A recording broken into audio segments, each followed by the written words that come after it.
এই ছিলেন হযরত ওমর ফারুক রাদিয়াল্লাহু আনহু।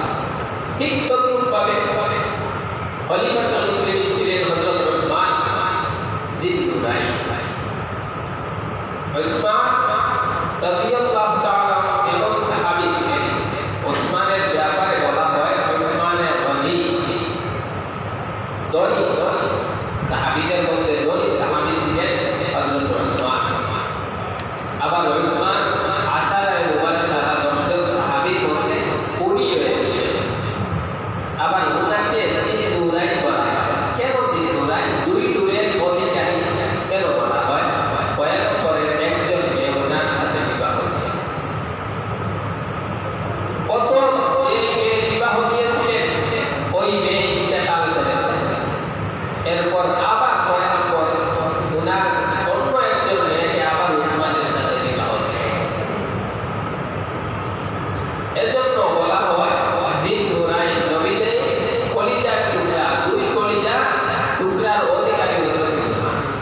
পয়গম্বর বলেন, আমার যত মেয়ে থাকতো একজনের পর একজন যদি মরতো তাহলে আমি 100 জন আমার মেয়ে হলে উসমানের কাছে বিবাহ দিতাম। সুবহানাল্লাহ।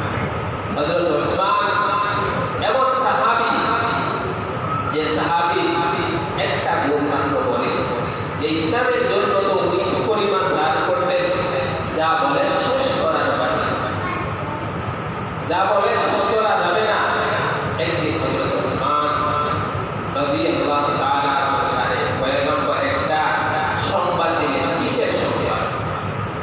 পয়গম্বর একজন সাহাবীর বাড়িতে গিয়ে দেখতেছেন যে সাহাবী ঘরে সাহাবী বসে আছে, আর ওনার একটা সন্তান একটা গাছের গুড়ার সাথে বাঁধা। ওই সময় পয়গম্বর ওই সাহাবীটাকে বললেন, এ আমার সাহাবী, তোমার সন্তানটা ওই গাছের গুড়ায় কেন বাঁধা?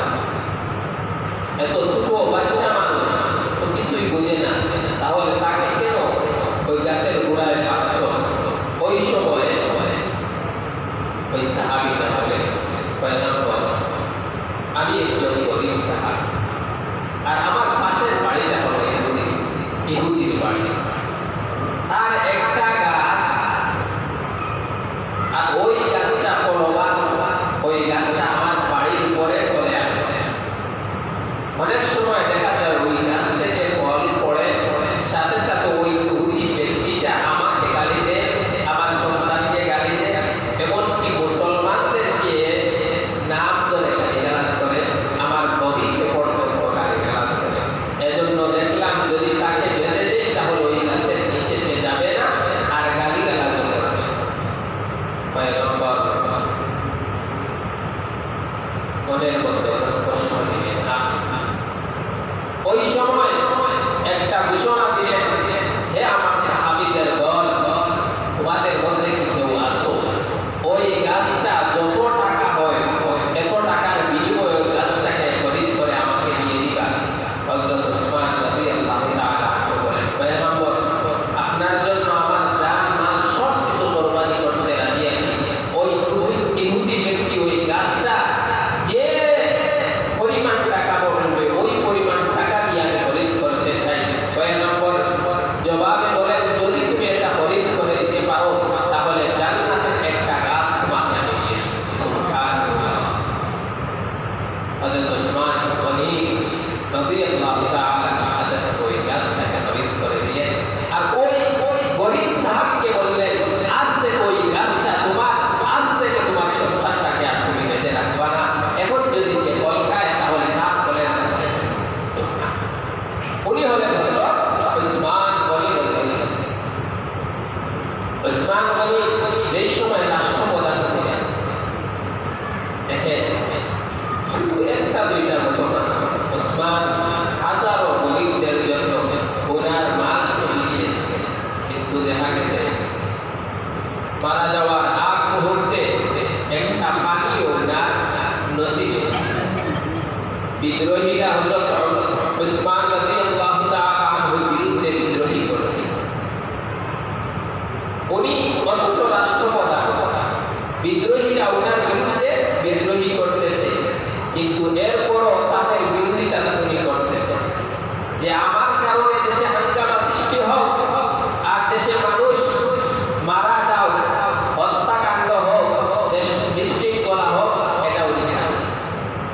এজন্য যারা ওনার পক্ষে সেনাবাহিনী ছিল, ওনার পক্ষে ছিল, সবাইকে আমার জন্য বলছেন আর বলছেন তারা যাই করে তাদেরকে করতে দাও। এমনকি হযরত ওসমান রাদিয়াল্লাহু তাআলা আনহুর সাথে যে বডিগার্ড ছিলেন সরকারি পক্ষ থেকে, ওনাদেরকেও ছুটি দিয়ে হযরত ওসমান রাদিয়াল্লাহু তাআলা আনহুকে বাড়ির মধ্যে বন্দী করে আছে। কোন ধরনের খাবার বিদ্রোহীরা এই যে প্রধান ফটকে আছে, কাউকে ভিতর থেকে বাইরে যাইতে দিচ্ছে না, অথবা বাহির থেকে যদি কেউ খানা নিয়ে আসে ওই খানাগুলো ভিতরে প্রবেশ করতে দিচ্ছে। হযরত ওসমান ওই সময় কিন্তু খলিফাতুল মুসলিমিন ছিলেন, চাইলে সব বিদ্রোহীদেরকে শেষ করতে পারতেন, কিন্তু দেখছেন না আমার কারণে যাতে অন্য মানুষ হত্যা হোক, অন্য বিশৃঙ্খলা হোক, এটা উনি চাইছেন না। শেষ পর্যন্ত দেখা গেছে ওই বিদ্রোহীদের হাতে উনি শাহাদাত বরণ করেছেন। উনি ছিলেন হযরত ওসমান গনি রাদিয়াল্লাহু তাআলা। কেমন বিনয় ছিলেন, কেমন নম্রতার প্রতীক। হযরত আলী রাদিয়াল্লাহু তাআলা আনহু তো তেমন, হযরত আলী তো এমন মুসলমানদের চতুর্থ খলিফা ছিলেন। পয়গম্বর